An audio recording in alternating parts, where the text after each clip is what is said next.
Hello and welcome back to my YouTube channel. I am S J with my channel slab strike. तो भाई पाकिस्तान और India का final हो गया। बोला था मैंने तुम्हें यही कुछ होना था। हमने ऐसी विकेट पे जाके लेटना था। इसलिए मैं कल बोल रहा था कि सारे पाकिस्तानियों से गुजारिश है कि भाई तुम ये वाला मैच ना देखना। हुकूमत से मैंने गुजारिश की थी कि आप लाइट को बंद कर देना। शार्क से मैंने गुजारिश की थी कि तुम हमारी इंटरनेट केबल का आ जाना। और हर बंदे से मैं गुजारिश कर चुका था, लेकिन हम फिर पाकिस्तानी हैं, हमारी बात नहीं मानी जाती। और यहाँ पे भी हमारी बात नहीं मानी गई और वही हुआ जिसका डर था। पाकिस्तान मैच हार चुका है और वन साइडेड ही मैच आ रहा है, कुछ भी ऐसा नहीं था। वो अलग बात है कि हम ही कह रहे थे कि बड़ा भाई क्लोज मैच चला गया, क्लोज मैच चला गया। आखिरी ओवर में 2 स्कोर चाहिए था तो हम कहते क्लोज मैच चला गया। तो ठीक है यार, हमारी क्रिकेट ऐसी ही है। वो अलग बात है कि हम फिटेस्ट टीम खिला के और 4 इन 4 जीत के हम आगे थे। शोएब मकसूद इंटरनेशनल प्लेयर अभी करंटली खेल रहे थे। उस कामरान अकमल जस्ट रिसेंट अभी रिटायरमेंट, बल्कि रिटायर भी नहीं ये हुए होंगे। और उसके बाद मलिक साहब तो करंटली टीम का हिस्सा थे। मिसबाउल हक को आप कह सकते हैं कि थोड़ा सा पहले उन्होंने क्रिकेट छोड़ी थी।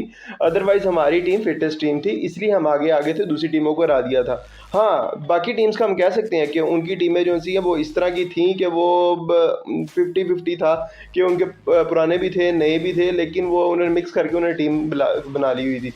लेकिन हाँ, मैच जो सा था वो बिल्कुल ही वन साइडेड था। 156 T20 में, और इस तरह की जगह पे जहाँ पे बाउंड्रीज भी छोटी हैं, कोई स्कोर स्कोर नहीं होता भाई। तो 156 स्कोर बहुत कम था। और इंडिया ने ये, मेरे ख्याल से इंडिया को 2-3 ओवर पहले चेस करना चाहिए था, जो लास्ट ओवर तक ले गए।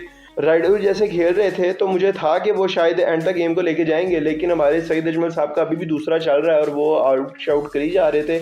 और उन्होंने अच्छी इकोनॉमी के साथ बॉलिंग भी की है। अदरवाइज मैच के अंदर क्या डिस्कस करने के लिए चीज़ है। मलिक साहब ही हैं, वो मैं देख रहा था कि वो इस टूर्नामेंट के लीडिंग रन स्कोरर भी हैं, वो इस टूर्नामेंट के लीडिंग विकेट टेकर भी हैं। तो ऑलराउंडर तो वो है और उन्होंने प्रूव कर दिया है। अब मुझे सिर्फ यही डर लगा हुआ है कि इनकी इस परफॉर्मेंस के बाद इनको कहीं चैंपियंस ट्रॉफी के लिए हमारे सिलेक्टर ना देखना शुरू कर दें, क्योंकि हम यही चीज़ें तो देखते हैं कि किसी ने अपने लीग के मैच में 4-5 आउट कर दिए, कोई T20 में फर्स्ट ओवर में विकेट ले लेता है तो उसको हम कहते हैं हमारा सुपरस्टार है, उसका हम डेब्यू करा देते हैं। हमारे यहाँ पे क्रिकेट ऐसे ही चल रही है, कोई सेंस नहीं है और ना आगे मुझे नज़र आ रही है कि आएगी, क्योंकि सर्जरी जो होनी थी वो आप लोगों के सामने ही है। सारे जो जिनको कहा था NOC नहीं मिलेंगे, हारिस रऊफ भी निकल गया, फिर आमिर भी निकल गया, फिर उसके बाद शादाब खान भी निकल गया। मतलब कि हर बंदा जो है ना लीग्स जाके खेल रहा है, कोई पूछने वाला नहीं है। ये पाकिस्तान है, यहाँ पे ऐसे ही होना है। एंटरटेनमेंट के लिए था ये, इतना दिल पे लेने वाली कोई बात नहीं है। वो इंडिया जीत गया। वो अलग बात है कि इरफान पठान थोड़ा सा ऐसे अग्रेसिव हो रहे थे कि शायद कोई इंटरनेशनल कोई वर्ल्ड कप हो रहा है, शायद वो यही माइंड में रखे हुए थे। पता नहीं क्यों अब मुझे लग रहा है कि जिस तरह ये टाइम गुजरेगा ना, वो पड़ोसियों वाली ये ट्वीट ज़रूर करेंगे। हालांकि ये बंदा उसके ऊपर ना काफ़ी बेइज्जत भी होता है। तो हम लोगों को भी चाहिए कि हम इस एंटरटेनमेंट को एज ए एंटरटेनमेंट ही लें। हाँ, उन्होंने हमें अच्छी गेम्स दिखाई। हमारे वर्ल्ड कप के बाद जिस तरह के दिल टूटे हुए थे, हमारी इस टीम ने ऐसा परफॉर्म किया कि हम थोड़े से फ्रेश हो गए कि नहीं यार, मज़ा आ रहा है मैचेस देखने का। चलो, हमारे लेजेंड्स तो कुछ कर रहे हैं। तो अदरवाइज़ हमें और इसके अलावा सोचने की ज़रूरत नहीं है। सिर्फ इंटरटेनमेंट तक इस कप को महदूद रहने दें। अब हमें इनको, अगर हम इनको बुरा भला भी बोल भी देंगे इन प्लेयर्स को, तो उसका कोई फ़ायदा नहीं है मेरे नज़दीक, क्योंकि ये तो ऑलरेडी रिटायर हो चुके हैं। तो खैर, इसके अलावा बात करते हैं कि इंडिया के भाई इंटरनेशनल टीम, जो मैं जी टीम बोल रहा था, वो तीसरा T20 भी जीत गया जिम्बाब्वे से। पाकिस्तानी ना, इनका मसला ही है, ये जिस चीज़ को फॉलो करने लगते हैं ना, जिस टीम को फॉलो करना शुरू करते हैं, जिसके लिए सिंपैथी रखते हैं ना, उस टीम के साथ इतनी बुरी होती है, इतनी बुरी, बल्कि उनके साथ कुत्ते खानी होना शुरू हो जाती है। तो जिम्बाब्वे के साथ भी ऐसा ही हुआ है। जब तक हमें नहीं पता था कि इंडिया जिम्बाब्वे चला गया हुआ है, तो जिम्बाब्वे ने आराम से 1 मैच उनको हरा दिया। और हमने देखा है इंडिया तो टूर कर रहा है, और फिर हमने उसके बाद मीम्स बनाई, हमने उनका मजाक उड़ाया। फिर उसके बाद अगले मैच में उन्होंने तकरीबन 250 स्कोर कर दिया। उसके बाद तीसरा मैच हुआ, वो वैसे ही 1 सेट जीत गए। अब चौथा मैच भी हो गया भाई। चौथे मैच के अंदर उन्होंने भी 156 किया था जिम्बाब्वे ने, जिसको इंडिया की जी टीम ने 156 स्कोर को 15 ओवर्स में पूरा कर दिया।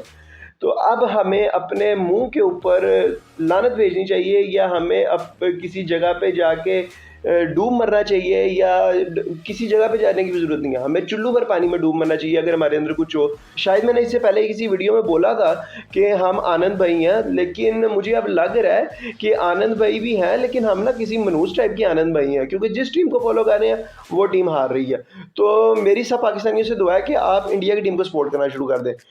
वो इसी तरीके से हार सकते हैं। अदरवाइज देखें, वो उनके जो इंटरनेशनल टीम थी वो वर्ल्ड कप जीत गई, उसके बाद उनकी जी टीम जिम्बाब्वे के खिलाफ सीरीज जीत गई, बिल्कुल जी टीम है, बच्चे हैं सारे, 11 साइड न्यू है। उसके बाद उनके लेजेंड्स जो 2007-8 में लोग खेल रहे थे यार, 2010-12 में खेल रहे थे, उन्होंने जाके हम लेजेंड्स का वर्ल्ड कप भी उठा लिया। तो इंडिया के लिए तो खुशियाँ ही खुशियाँ, हमारे लिए पता नहीं क्यों सफ़े गम सफ़े मातम बिछा हुआ है, मेरी समझ से बाहर है। हम खैर दुआ ही कर सकते हैं। तो इसके अलावा अगर हम आगे बात करते हैं तो हमारे शैडी भाई जो से एलपीएल खेल रहे थे, वो पहले 2 मैचों में उन्होंने 8 आउट किए थे, तो स्टिल वो अपने 5 मैच खेलने के बाद भी सिर्फ 2 विकेटें उन्होंने और ली हैं, वो 10 विकेट्स के ऊपर खड़े हैं। और वही बात है, मुझे लग रहा है कि ये फिर पाकिस्तानी टीम के यही एहसास हैं और यही खेलेंगे इंटरनेशनल, क्योंकि इसके बाद हमारे पास पीछे बैकअप भी कोई नहीं पड़ा हुआ है। सीरीज़ तो खैर हमारी दूर है, करंटली जिसको मैं फॉलो कर रहा था वो या तो एलपीएल था या तो ये WCL था, इसके अलावा ये जिम्बाब्वे की सीरीज़ थी। अब मैं देख रहा हूँ कि इसके अलावा MLC भी शुरू हुआ है अमेरिका में, के अलावा अब देखना पड़ेगा कि इस और कौन सी सीरीज़ आ रही है। वेस्ट इंडीज़ की और इंग्लैंड की टेस्ट सीरीज़ तो चल भी रही है, लेकिन वो एक टेस्ट जिसका मैंने बताया था वो तो ख़त्म हो गया।